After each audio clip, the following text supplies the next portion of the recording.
What if I told you Mercedes just admitted they were wrong? For the last few years, they went all in on that smooth jelly-bean look with the EQE and EQS. You know the ones. They look like bars of soap on wheels, and sales showed it. People want electric cars, but they also wanted to look like a Mercedes. So for 2027, Mercedes is hitting reset.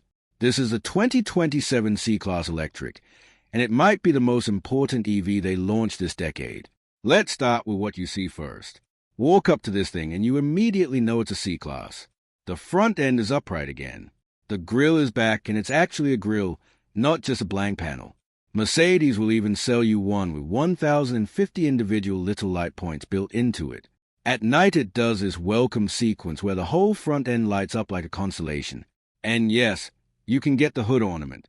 The classic standing three-point star is back on an EV. That alone tells you how serious they are about changing course.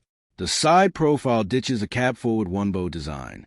This is a long hood, short deck, proper sedan proportions.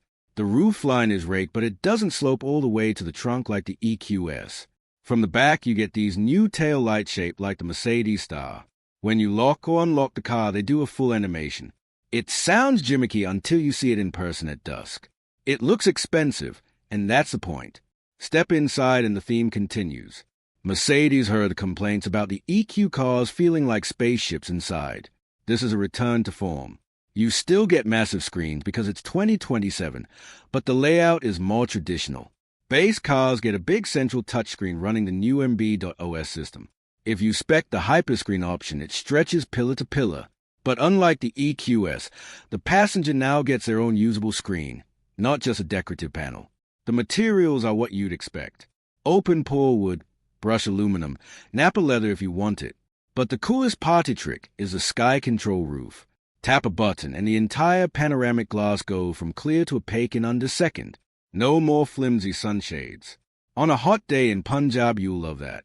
Then there's the 4D sound system. It has these little exciters built into the seats. When the bass drops, you don't just hear it, you feel it in your back. Mercedes calls it 4D because it adds a sense of touch to the audio. It's wild on a good track.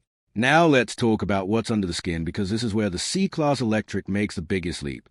It rides on a brand new platform called MBUX. Forget everything about the current EQE. That car is 400 volts and uses the EVA2 platform. This new C-Class electric is 800 volts. That number matters because it's the difference between waiting 35 minutes to charge and waiting 20. Mercedes is targeting over 350 miles of EPA range with a big battery pack, which should be around 90 kilowatt hours usable. Plug it into a 350 kilowatt charger, and Mercedes says you'll go from 10 to 80% in about 20 minutes. That's quick enough to grab chai and use the restroom and be back on the road. It also comes with an NACS port built right in. That means you can roll up to any Tesla supercharger in North America without an adapter. For the rest of the world, it will still have CCS, but the message is clear. Mercedes doesn't want charging to be a headache. For power, you've got choices. The base rear-wheel drive car should make around 268 horsepower from a single motor. That's plenty for daily driving, and it will be the efficiency champ. Step up to the 4MATIC dual-motor version, and you're looking at just over 400 horsepower with all-wheel drive. 0 to 60 should be in the low 4-second range. And yes, AMG is cooking up a version. We don't have final numbers, but think 500 horsepower minimum, maybe a lot more. AMG is also working on a fake exhaust sound tied to the motors, so it still feels emotional when you floor it. Purists will hate that, but everyone else will probably love it. So how does it drive? Mercedes benchmarked the current gas C300 and the BMW 3 Series hard.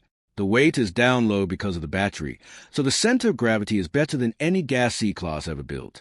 The steering is quicker, and the new rear-wheel steering option can turn the back wheels up to 10 degrees.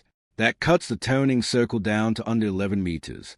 This is a big sedan that can U-turn like a hatchback in city traffic. The A suspension is standard on upper trims, and it uses a camera to scan the road ahead. It sees a pothole and softens that corner of the car before you hit it. We tested a prototype, and it's uncanny. You see the bump coming, you brace, and then nothing happens. Tech-wise, this is the first Mercedes to fully run MBUX. That's their own operating system built from scratch.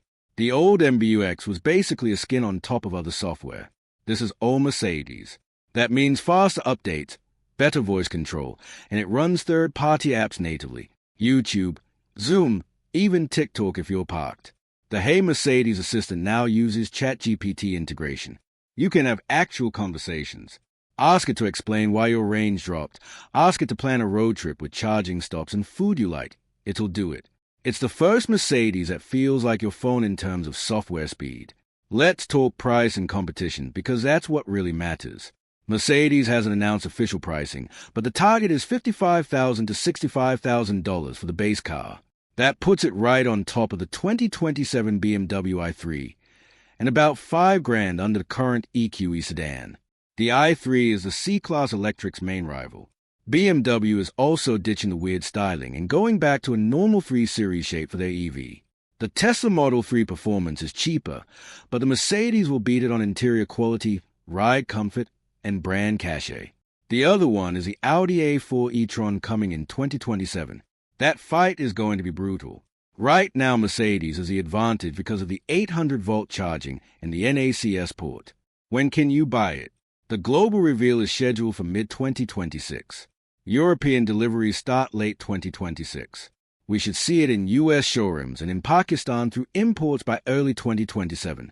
AMG version will follow about 6 months later. If you're leasing a current C-Class or an EQE, late 2026 is when you want to start talking to your dealer. So here's the big picture. For the last 3 years, Mercedes' EV strategy was polarizing. The tech was good, but the look was not for everyone. The 2027 C-Class Electric fixes that. It gives you the styling people actually want, with next-generation charging and range, and an interior that finally feels like a Mercedes again. This is a car that has to win back the buyers who looked at an EQE and bought a gas C300 instead. After seeing it and driving the prototype, I think it has a real shot. If Mercedes gets the pricing right, the 2027 C-Class Electric isn't just a new model. It's the moment the EV lineup goes mainstream. And BMW should be nervous.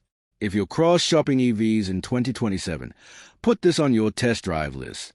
And if you want me to do a full comparison between the BMW i3, and the Model 3 once we get final specs, let me know in the comments. I'll line them up and crown a winner. Thanks for watching, and I'll see you in the next one.